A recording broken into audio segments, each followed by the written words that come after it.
예, 2부 시작하겠습니다. 원영섭 변호사님 나오셨습니다. 어서 오십시오. 예, 반갑습니다. 예, 오늘 첫 번째 이슈로 문다혜 이슈를 좀 다뤄보겠습니다. 지금 문다혜 이슈와 관련해서는 뭐 계속 터져 나오니까 지금 주요건을 다뤄보겠습니다만은 어제 이런 소식이 알려졌네요.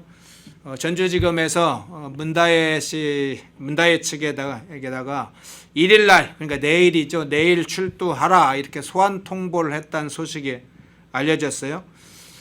전주지검이 문다혜 소환 통보를 했을 정도면 뭐 특히나 이제 문재인 뇌물 혐의 관련된 부분이 상당히 핵심일 것 같긴 한데, 어쨌든 중심 내용, 즉 혐의 내용을 상당히 확보하고 소환 조사를 하는 것이다, 이렇게 봐도 될까요? 어떻게 보시나요? 다 뭐 확보는 했을 거라고 생각하고 있습니다. 원래 이래 권력형 수사, 정치 관련한 수사들이 이미 다 사전 조사 다 끝내놓고 그리고 이제 사람 부를 때는 그런 내용들은 다 픽스가 돼 있는 상태에서 확인차 부르는 거거든요. 그리고 지금 그 전주지검이 관련하고 있는 타이스타 제시나 관련한 사건들은 너무 수사를 오래 했어요. 수사도 굉장히 오래 했고 지금 뭐 벌써 이 문제가 소환 조사하고 기소하고 해야 될 문제였는데 너무너무 오랫동안 수사를 했기 때문에 더 이상 뭐 그 수사가 미진해 가지고 뭐 그 문다혜를 부르고 나서 다시 또 추가적으로 수사를 해야 될 그런 내용이 있어 보이진 않을 겁니다. 예, 또 문재인 대통령한테 결국 올라가는 수사잖아요. 문재인 전 대통령에게. 네. 그러니까 그런 부분에 또 사전 조사 또 단계로서 문다혜를 또 소환 조사를 해야 되는 거고, 아마 그렇게 그 늦지 않은 시간에 결국 문재인 전 대통령에 대한 소환 조사까지 이루어지지 않을까 싶어요. 예, 그런 부분을 다 합쳐가지고 진행이 되지 않을까 하는 생각입니다. 예. 예. 어제 이제 전주지검에서 소환 통보를 내일 하라고 출두하라고 했다는 소식 어제 이제 알려졌는데, 아직 문다혜 측에서 출석 여부는 답을 하지 않은 걸로 지금 알려졌습니다. 근데 지금 기존의 음주운전 사고 패턴이라든가 요 근래에 문재인 관련된 사건이나 뭐 이재명 관련된 사건이나 모두 소환 조사하면 불응하거나 아니면 상당히 시일을 끄는 게 이게 일종의 좀 자신들이 채택한 하나의 중요한 방법으로 보여요. 그러면 그 내일 바로 출두하지 않고 이러저런 핑계대고 또 늦추려고 하는 거 아닌지, 이 부분은 어떻게 보세요? 근데 그 날짜가 안 맞을 순 있어요. 그러니까 그게 다른 뭐 중요한 일정이 있는데 그게 겹쳐가지고 안 맞고 조금 미루는 건 괜찮은데 예. 장기적으로 이거를 미루거나 불출석하려고 하진 않을 것 같아요. 아, 왜냐하면 그 문다혜가 그 이 소환이나 이런 조사를 늦춰가지고 얻을 수 있는 이익이 별로 없어요. 아 그렇습니까? 예, 예. 왜 그러냐면 네. 지금 이재명 대표에 대한 판결 선고가 있잖아요. 네. 그게 11월 달에 있습니다. 그 11월 달에 있어서 만약에 그게 유죄가 나온다 그러면 저는 무죄 나올 가능성은 뭐 0.1%도 없다고 생각을 하니까 그러면 자동적으로 이슈가 그 문재인 전 대통령으로 넘어가요. 그러니까 그때 사실 그 이 소환 조사라는 것부터 처음부터 하면 그 여론이라는 게 계속 그 문재인 전 대통령을 향한 눈덩이가 커지는 거거든요. 그러니까 이재명 이슈가 아직 남아 있을 때 사실 빨리 조사받는 게 더 나아요. 예, 그 이슈가 그러면 좀 있으면 또 덮이거든요. 그러니까 이재명에 대한 판결 선고로 덮이고 뭐 이렇게 덮이고, 사실 제가 변호인이라면 문다혜에게는 빨리 조사받는 게 낫다. 이 11월 중에. 그리고 만약에 11월에 어떤 이슈가 마무리되고 막 그 이후에 뭐 전국의 후폭풍이 조금 일어나는 그 과정이 진정되고 나서 또 새로운 문재인 이슈, 그때 가면 또 사람들이 그 이슈를 또 주목하는 거예요. 예.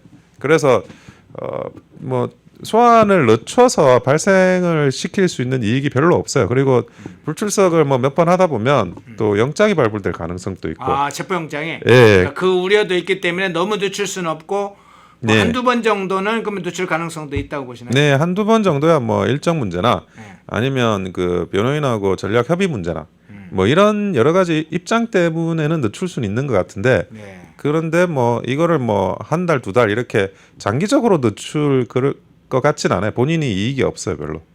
예. 그렇군요. 그럼 이제 검찰 조사 시에 이 문다혜 측에서 어떻게 대응을 할 건지도 좀 궁금한데 이 여러 사건의 관련자들이 이미 그 검찰 조사 받을 때, 즉 예를 들면 임종석 전 비서실장이나 조국 전 민정수석이나 신우석 전 행정관 다 할 때 진술을 거부한 형태로 지금 조사를 받았잖아요. 그러면 문다혜는 어떻게 대응할지 이 부분도 좀 궁금해요.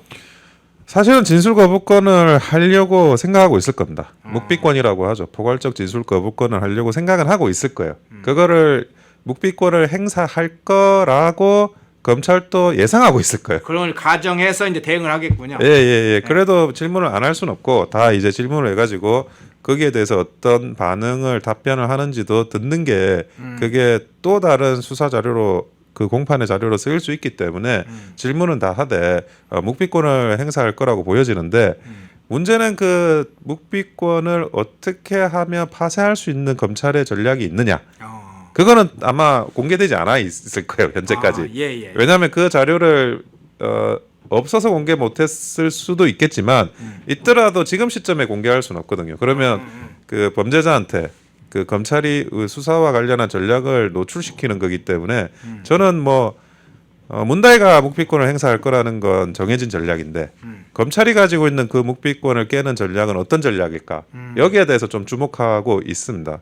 근데 그 얘기는 그러면 어차피 문다혜는 와서 진술 거부를 묵비권을 행사할 때 검찰의 입장에서도 질문하는 방식을 통해서 오히려 문다혜 측에게 정보를 제공하는 것은 차단하는 예. 이런 걸 생각하면서 어떤 진술을 요구하는 그 방식을 채택할 거다. 이 부분도 고려가 된다는 건가요? 예, 아니 근데 가장 중요한 거는 질문은 모든 사항을 다 할 거로 저는 보여지는데, 네. 근데 그 다른 이야기들이 있어요. 보통 이제 그 권력과 관련한 수사를 할 때는 수사를 한 10개 정도 하고 실제로 수면 위로 올리는 수사는 한 5개 정도 올려요.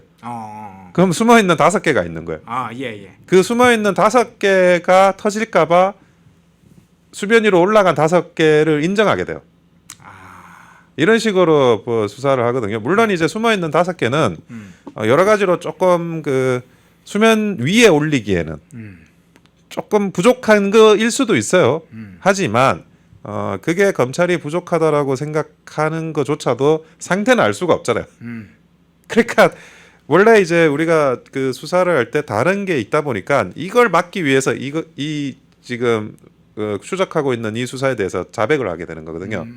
예, 제가 볼 때는 그런 전략을 검찰이 가지고 있을 거라고 보여지는데, 근데 수면 아래에 있는 것들은 어떻게 있을지는 현재로서는 알 수가 없고 계속 알기가 어려울 상황이 발생할 수도 있습니다. 그거면 이제 검사들만 알 수 있겠네요. 그렇죠. 검사들이 그것을 이제 취사 선택을 할 테니까요. 예. 그러니까 한번 보시자고. 옛날에도 그 암행어사, 암행어사가 탐관오리를 이렇게 그 고발하고 그 문제 징치를 했는데 그 탐관오리가 판이 바뀌면 또 권력의 핵심이 들어가요. 그러면 그 권력의 핵심에 들어간 탐관오리가 그때 나를 이렇게 그 탄핵을 했던 그 암행어사를 또 핍박을 한다고요. 네. 그게 이제 역사에서 반복되는 거거든요. 그러니까 권력 수사라는 게 그 정도로 위험하고 어려운 거예요. 그러면 암행어사도 마찬가지예요. 암행어사가 자기를 어떻게 보호해야 돼요? 더 들고 있어야 되는 거야. 그러니까 지금 5개 가지고 어쨌든 너는 탄핵당하고 귀양 가고 유배 가는 거야. 근데 너가 또 다른 그 어떻게 판이 바뀌어가지고 좋은 자리 갔어. 근데 나를 또 암행어사인 나를 또 공격해. 그러면 나머지 있는 거 다 깐다. 이런 식으로 옛날에도 그랬어요, 사실은. 암행어사들이. 그럼에도 이제 좀 핍박받는 사람도 있었는데 권력 수사라는 게 원래 그런 요소가 있습니다. 그래서 저는 수면 위에 있는 권력적인 상황, 범죄보다 수면 아래에 있는 걸 뭘 준비를 했을까. 물론 그게 밝혀지는 거 쉽지 않을 거예요. 근데 그렇지만 그런 준비도 없이 저는 검찰이 이런 권력 수사를 하지는 않는다고 짐작합니다. 그렇군요. 예, 서희주님은 수면으로 올려도 어느 정도 여론전은 필요, 이렇게 의견을 주셨네요. 네, 고맙습니다. 좋은 댓글 또는 이렇게 시청하시다가 질문할 사항이 있으면 질문해 주십시오. 그러면 제가 보고 우리 원 변호사님께 질문을 드리겠습니다. 여기 와서 계속 이제 윤석열 대통령과 한동훈 얘기만 하시는 분들도 있고 그것을 위해서 오시는 분들도 있는데 거기다가 에너지 너무 쏟다가는 정작 싸워야 할 대상들한테 힘을 또 집중하지 못하는 일도 생기니까 극도의 자제력도 요구됩니다. 그래서 좀 비판을 하더라도 우리가 넘어야 될 선이 있고 아닐 듯이 좀 여러 다른 의견도 좀 많이 주시기 바랍니다. 여기다 방송에서 유익한 내용들이 많을 텐데 그리고 듣다 보면 본인의 의견을 내놓고 싶은 여러 의견이 있을 텐데 그런 걸 얘기 안 하고 여기서 윤석열 대통령이었던 애 한동훈이었던 애 막 그 얘기만 이야기를 하러 오고 또 그것을 위해서 2시간 사용하는 거 시간이 너무 아깝지 않습니까? 참고해 주시면 좋겠습니다. 자, 문다의 음주운전 사고 문제로 한번 넘어가 보겠습니다. 자, 음주운전 사고 사건 현재 용산경찰서에서 조사를 하고 있죠. 지난번에 피해 택시기사 피해자 치료했던 한의원 압수수색하면서 영장에다가 교통사고 처리 특례법상 치상 혐의를 기재한 것으로 확인이 됐습니다. 단순한 이제 교통 사고가 아니라 교통사고 처리 특례법상 치상 혐의를 기재한 것으로 그 영장에 들어있더라 이렇게 확인이 됐는데요. 그런데 이 피해자가 상해 진단서를 제출하지 않아서 문다희에게 어떤 혐의가 적용될지 그간에 궁금했었죠. 음주운전 또는 위험운전 치상죄가 되느냐 아니면 단순 교통사고로 처리되느냐 이것도 관심사였었죠. 이 교통사고 처리 특례법상 치상 혐의 적용에 대해서 어떻게 보고 계세요? 이 부분에 대해서는 우리 시청자분들도 정확하게 아셔야 되는데 네. 형사는 사적 처분이 안 됩니다. 그게 무슨 말이냐면 누구를 죄를 물어서 처벌을 한다는 거는 네. 국가가 아주 공익적으로 처리를 해야 되는 거지. 그와 관련해서 피해자가 저는 저 사람 처벌 안 하고 싶어요 해서 처벌이 안 되는 게 아니에요. 그러니까 국가의 형사 처벌권은 죄를 지은 사람이 처벌이 돼야 국가 사회가 제대로 돌아가게 됩니다. 그래서 원칙적으로 피해자가 하는 어떤 진술이나 이런 건 참고 사항이지. 원칙은 피해자의 의사와 상관없이 처벌을 하는 게 원칙이에요. 그런데 친고죄라든지 반의사 불벌죄라든지 아주 특이한 그런 예외적인 사유에 한해 가지고 피해자 쪽에서 예를 들어 고소를 하지 않거나 피해자 쪽에서 불처벌의 의사를 표현을 했거나 그런 사정이 특별히 있는 경우에 그거를 아예 공소하지 않는다라는 그런 예외적인 법률 조항이 존재하는 거지. 원칙은 그게 그 피해자가 국가 형법의 행사에 대해서 이렇게 저렇게 하라고 할 수는 없어요. 그게 원칙이에요. 그러니까 많은 분들이 이제 피해자하고 합의가 됐는데 왜 이게 수사가 계속되고 압수수색이 계속되는지에 대해서 의아하게 생각을 그런 부분들이 좀 있어요. 처벌도 그러면 이제 아주 낮아질 것이다 이런 것도 그렇게 생각을 하시는데 이거 그 국가의 형사작용은 개인의 사유재산이 아니에요. 그러니까 내가 피해자라고 하더라도 내가 이 사람은 벌 주지 마세요 이렇게 할 수가 없어요. 모두가 죄를 지어서 벌을 받는 게 원칙이야. 이 말씀을 일단 드리고 그러면 이제 그 한의원을 압수수색을 했잖아요. 그래서 압수수색까지 할 문제인가 이렇게 또 생각을 하시는 분들도 있으세요. 그런데 이 피해자가 진단서를 제출하지 않았습니다. 진단서를 제출하지 않았는데 이 진단서를 가지고 있는 곳은 한의원이에요. 병원이에요. 병원은 진단서를 제출하는 게 그 개인의 건강 정보가 너무나 중요한 정보고 별도로 자기가 어떻게 유출하게 되면 그 자체로도 처벌을 받아요. 근데 이게 임의 제출 수사기관이 요구한다 그래가지고 임의 제출을 하기가 한의원 입장에서도 이게 부담스러운 거예요. 그러니까 압수수색 영장이 나오면 법원에서 어쨌든 판사가 이거는 주세요라고 말을 한 거잖아요. 그래서 이 한의원을 어떤 그 범죄 혐의의 공범처럼 생각해서 한의원을 압수수색한 게 아니고 피해자를 이 범죄 혐의의 공범처럼 생각해서 한 게 아니라 그 건강과 관련한 아주 개인 중요 정보인 진단서를 임의 제출하는 게 부담스럽고 한의원 입장에서도 거기에 대해서 이제 공적인 절차를 밟아주기를 요청하지 않았나 하는 그렇게 추정이 돼요. 그러면 이제 법원의 압수수색 영장을 받아가지고 진단서나 진료 기록부나 이런 것들을 제출받는 거죠. 그러면 상해 여부를 판단하는 겁니다. 마찬가지로 그 합의를 했다라고 하지만 당연히 이게 상해가 있었냐 없었냐는 아까도 말씀드렸지만 피해자의 합의하고는 상관없이 사실관계 조사를 해야 되는 거예요. 예. 그래서 지금 한의원을 압수하고 수사하고 그리고 거기에 대해서 교통사고 처리 특례법상 치상 혐의로 적용을 해 나가는 걸로 그렇게 보여집니다. 예. 그러면 음주운전 추상죄 적용 문제가 그간에 좀 이야기가 있었잖아요. 네, 네. 근데 그걸 하지 않고 교통사고 처리 특례법상 추상죄를 적용을 했다고 하는데 그 뭐 이유는 뭐라 보세요? 그러니까 음주운전 치상죄는 어떤 죄냐면 이제 윤창호법이나 이런 음주운전에 대한 처벌이 강화되는 추세에 맞춰 가지고 그 새롭게 이렇게 나온 법률인데 이거는 어떤 거냐? 음주 또는 약물로 위험한 운전을 하고 치상이나 치사의 결과를 만들어낼 때거든요. 이거는 수치하고 상관이 없어요. 아, 예, 그러니까 음주의 수치라는 게 뭐 아시다시피 술이라는 게 약한 분도 계시고 센 분도 계시잖아요. 네. 예, 근데 그런 수치와 관련 없이도 술이 조금만 들어가도 조금 그 몸을 가누기가 힘들어지는 분들도 계시잖아요. 네. 그런 분들이 예를 들어 뭐 좀 그 수치가 낮다 그래서 그러면 이게 낮은 처벌을 받는 게 정상이냐 그렇게 따지지 않고 일단 음주를 했다. 약물을 뭐 투입을 했다. 요즘 마약 사건도 많고 하니까 그런 상황이라고 하면 그거와 관련해서 위험한 운전을 어느 정도 발생시켰느냐에 따라서 따져보는 거예요.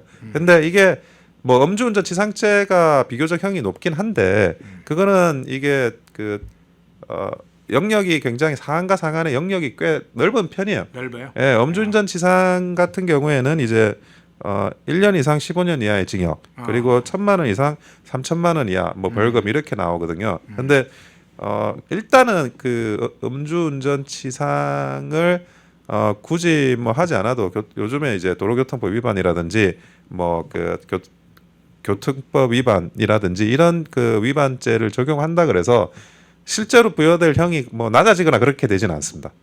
그건 아니고 오히려 좀 수치도 이게 그 0.184%로 나왔잖아요. 예. 그러니까 이미 수치까지 나와 있기 때문에 이게 수치가 안 나올 때 예를 들어 뭐 그 도주를 했거나 술을 마신 거 분명히 아는데 도주를 했는데 그러면 음주운전의 수치가 안 나와서 음주운전으로 포섭이 안 되는 그런 부분을 처벌을 하기 위해서 이제 음주운전 치상죄가 존재하는 건데 그런 수치가 나왔으면 뭐 교통사고 특례법이나 이런 걸 적용한다 그래서 그 형이 그 자체가 낮아지거나 그러진 않아요.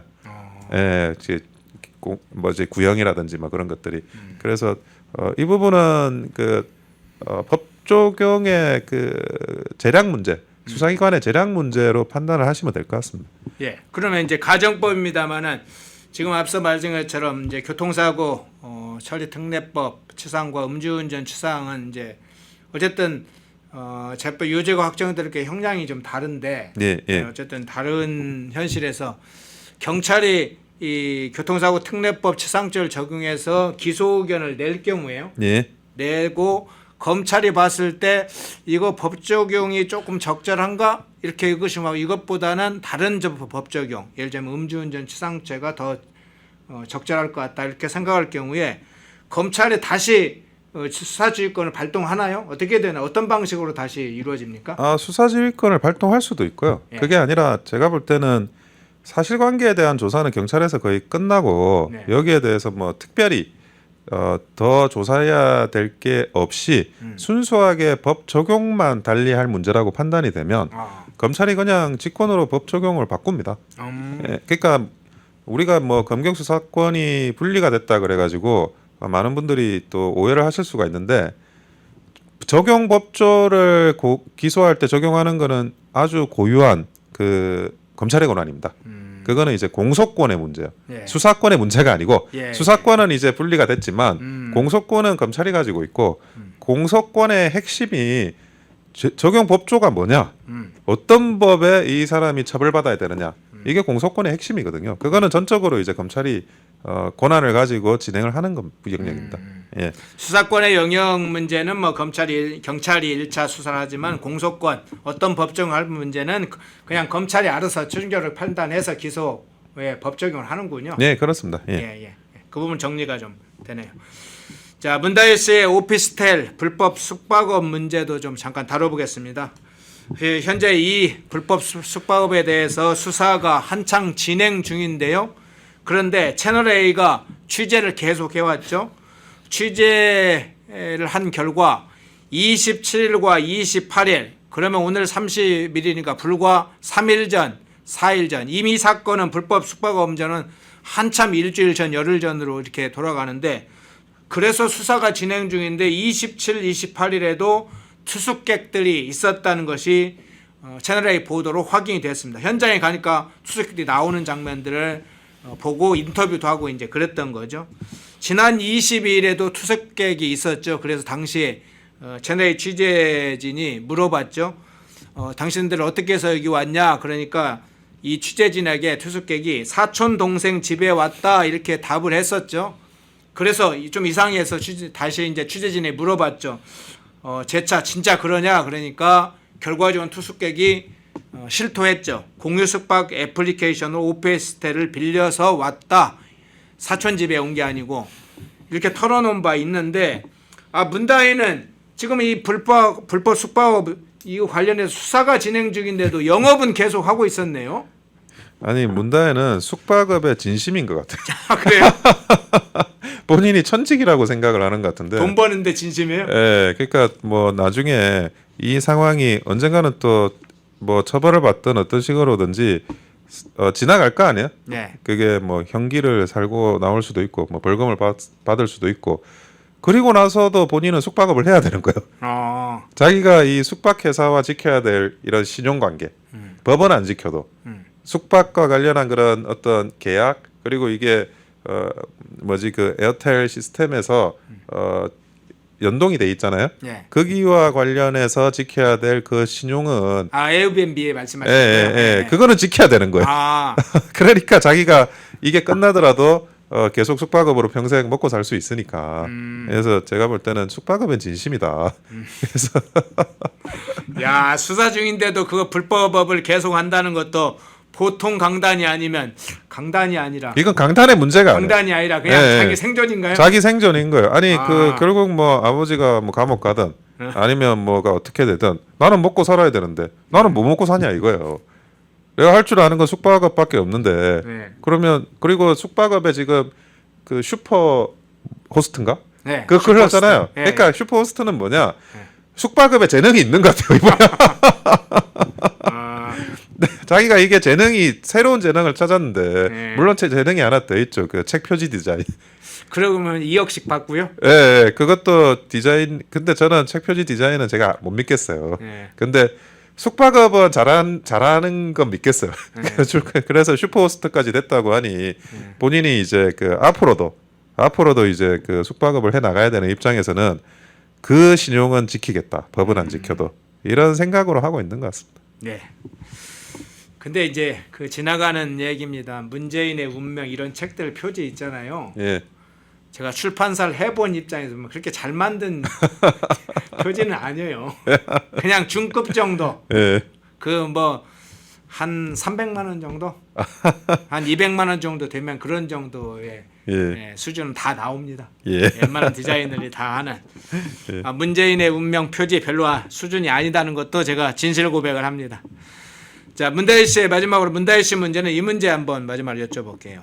지금 갭 투자 논란도 좀 있었잖아요. 이 불투명한 자금 조달 문제도 제기가 됐었는데, 강민수 국세청장이 지난 28일에 국회에서 이런 얘기했습니다. 언론이나 국회에서 말씀하시는 내용은 어떤 식으로든 들여다볼 수밖에 없다. 그러면서 이걸 제기했던, 야, 이거 갭 투자라든가 자금 조달 문제 이거 국세청이 나서서 조사해야 되는 거 아니냐, 이런 질의에 대해서 이렇게 답을 한 거죠. 결국 자금 출처 조사를 하겠다는 입장도 보이는데, 이 자금 출처 국세청 조사가 하게 되면 자금 출처 밝힐 수 있다고 보시나요?